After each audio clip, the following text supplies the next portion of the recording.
Po kay Bibiansi po natin, mga Kalingap, sapagkat dahil si Kalingap po ay magkaroon sila ng magandang bahay.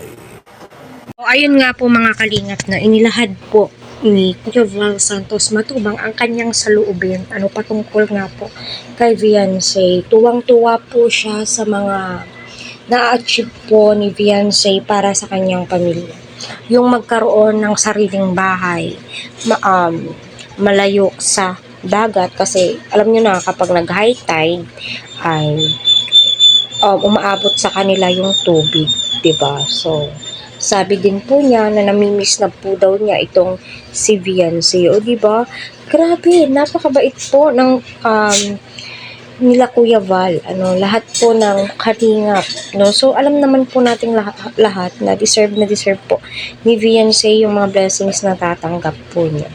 At ito nga pong live po niya ay patungkol po ito kay Viancy. Tuwang-tuwa po siya. So it means gustong-gusto po niya si Viancy, di ba? Kasi nakikitaan po nila si Viancy na mabait, napaka-humble sa kabila ng napakaraming blessings na dumarating.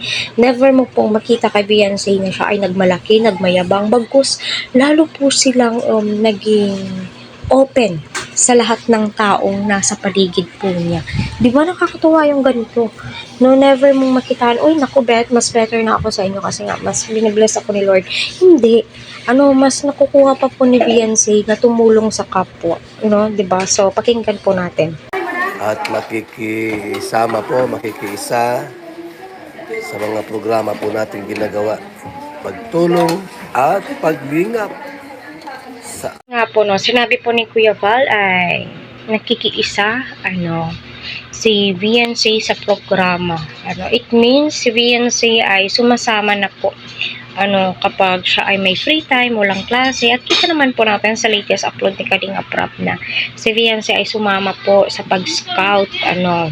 Diba? Grabe, napakabait ni Viancy. Napaka matulungin po niya. Nasa puso na po talaga niya yung pagtulong sa kapwa.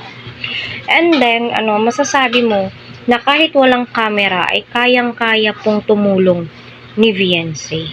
Kaya nga po, nabanggit po nila noon sa live ni Ate Edna na kung may balak or may plano nga ba itong si Viancy. Yes, meron naman daw din po. At kita naman po natin kahit na walang camera, kayang-kaya po niyang tumulong, diba? Nag-share po siya ng blessings.